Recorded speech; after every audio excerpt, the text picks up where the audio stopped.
लग के रोया हूँ, मेरे आंसू संभाल कर रखना।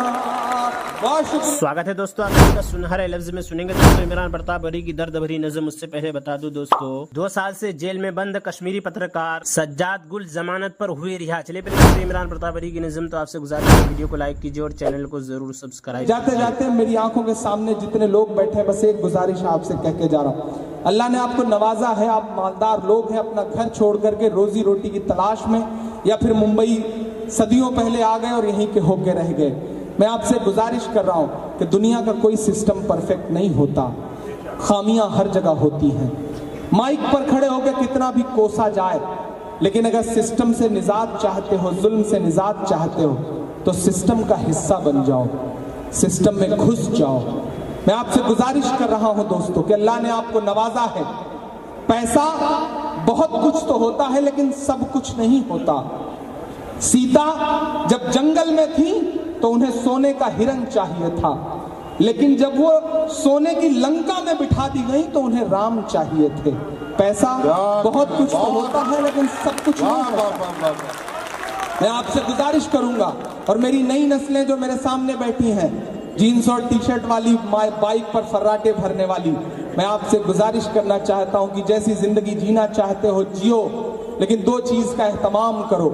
अजान हो तो मस्जिदों का रुख करो। जैसी भी जिंदगी जी रहे हो जियो, लेकिन कम से कम नमाज की पाबंदी करो।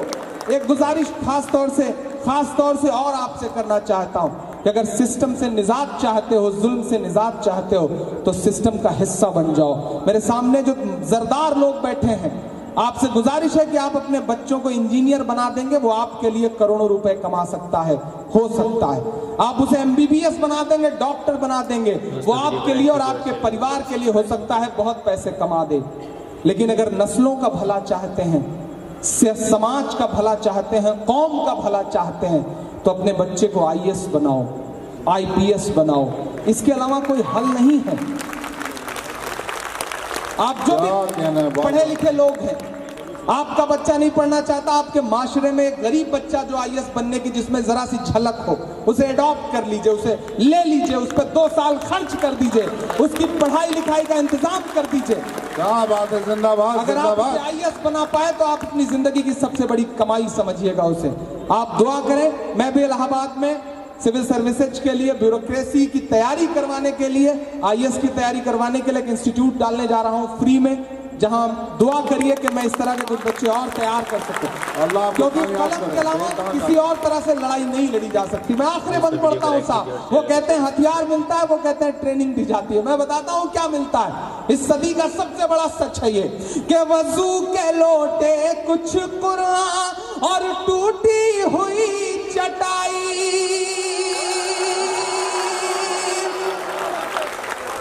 वजू के लोटे कुछ कुरान और टूटी हुई चटाई, जिसे देखना है वो आकर देखे ये सच्चाई, देखे ये सच्चाई। एक शख्स की आमीन मिले मुझे कि फैला है और फैलेगा इस्लाम मदरसों से। मत जोड़ो वाद का नाम मदरसों से, कोई इल्जाम मदरसों से। और बस इतना कि मेरी खुशबू संभाल कर रखना।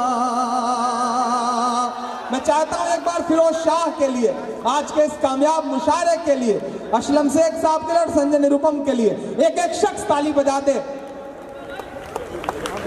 एक बार एक शख्स की जब तक ताली नहीं बज जाएगी, मुझे लगेगा कि आपने मेरी बात का असर नहीं लिया। और संजय भाई, ये बजने वाली तालियां बता रही है कि सारे हाथ आपकी मोहब्बत के लिए उठे हैं, या आपके साथ के लिए उठे हैं, और इंशाअल्लाह आपको मजबूत करने के लिए आपके साथ खड़े रहेंगे, ऐसा मेरा यकीन भी है। कि मेरी खुशबू संभाल कर रखना, मेरी खुशबू संभाल कर रखना, दिल पे काबू संभाल कर रखना, तेरे सीने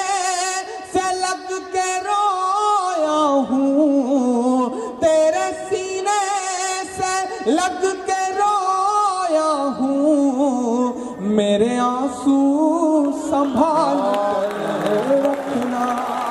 बहुत शुक्रिया। नाज़रीन, इमाम प्रताप गढ़ी की नज़्म सुनने के बाद आप अपनी राय में क्या कहना चाहते हैं वो नीचे कमेंट बॉक्स में जरूर बताएं। आइए दोस्तों, मुंतखब अहादीस से मुसलमानों की तकलीफ पहुंचाना सुनते हैं। हजरत अबू हुरैरा रज़ियल्लाहु अन्हु रिवायत करते हैं कि नबी करीम सल्लल्लाहु अलैहि वसल्लम तशरीफ फरमा थे। आपकी मौजूदगी में एक शख्स ने हजरत अबू बकर सिद्दीक़ रज़ियल्लाहु अन्हु को बुरा भला कहा। आप सल्लल्लाहु अलैहि वसल्लम उस शख्स के मुसलसल बुरा भला कहने और हजरत अबू बकर रज़ियल्लाहु अन्हु के सब्र करने और खामोश रहने पर खुश होते रहे और तबस्सुम फरमाते रहे। फिर जब इस आदमी ने बहुत ही ज्यादा बुरा भला कहा तो हज़रत अबू बकर रज़ियल्लाहु अन्हु ने कुछ बातों का जवाब दे दिया। इस पर रसूलुल्लाह सल्लल्लाहु अलैहि वसल्लम नाराज होकर वहां से चले गए। हज़रत अबू बकर रज़ियल्लाहु अन्हु भी आपके पीछे पीछे आपके पास पहुंचे और अर्ज किया, रसूलल्लाह, जब तक वो शख्स मुझे बुरा भला कहता रहा आप वहां तशरीफ फरमा रहे। फिर जब मैंने उसकी बातों का कुछ जवाब दिया तो आप नाराज होकर उठ गए। रसूलुल्लाह सल्लल्लाहु अलैहि वसल्लम ने इरशाद फरमाया, जब तक तुम खामोश थे और सब्र कर रहे थे तुम्हारे साथ एक फरिश्ता था जो तुम्हारी तरफ से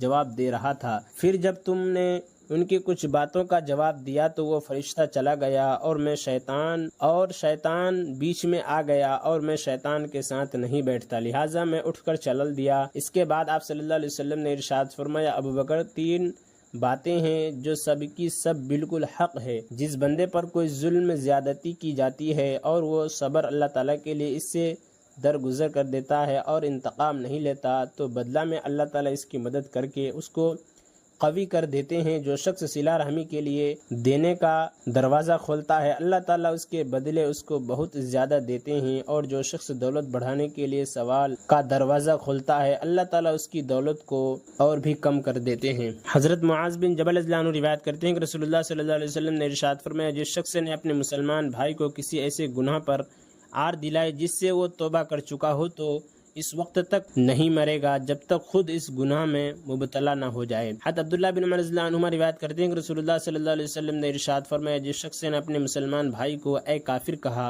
तो कुफ्र उन दोनों में से एक की तरफ ज़रूर लौटेगा।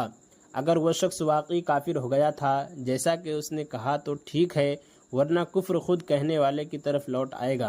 हज़रत अब्दुल्लाह रज़ियल्लाहु अन्हु रिवायत करते हैं कि रसूलुल्लाह सल्लल्लाहु अलैहि वसल्लम ने इरशाद फरमाया, ज़्यादा लानत करने वाले क़यामत के दिन न गुनहगारों की सिफारिश बन सकेंगे और न अम्बिया अलैहिस्सलाम की तबलीग के गवाह बन सकेंगे। हद हशाम बिन आमिर रज़ियल्लाहु अन्हु रिवायत करते हैं कि मैंने रसूलुल्लाह सल्लल्लाहु अलैहि वसल्लम को इरशाद फरमाते हुए सुना, किसी मुसलमान के लिए जायज़ नहीं कि अपने मुसलमान भाई से 3 दिन से ज़्यादा क़ता ताल्लुक़ रखे, और जब तक इस क़ता ताल्लुक़ी पर कायम रहे हक़ से हटे रहेंगे, और इन दोनों में से जो सुलह करने में पहल करेगा इसका पहल करना इसके क़ता ताल्लुक़ी के गुनाह का कफ़ारा बन जाएगा। फिर अगर इस पहल करने वाले ने सलाम किया और दूसरे ने सलाम को कबूल न किया और उसका जवाब न दिया तो सलाम करने वाले को फरिश्ते जवाब देंगे और दूसरे को शैतान जवाब देगा।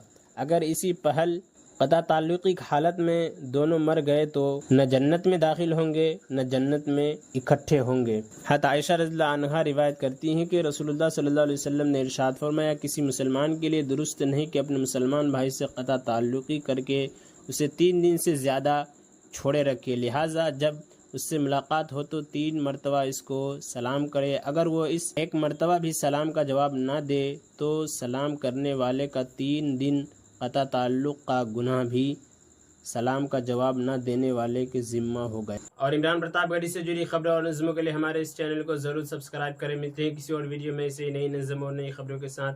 तो जब तक के लिए दीजिए मुझे इजाज़त और रखिए अपना ख्याल। आप देख रहे थे सुनहरे लफ्ज़ और मैं आपके साथ मोहम्मद साकिब। अस्सलामु अलैकुम।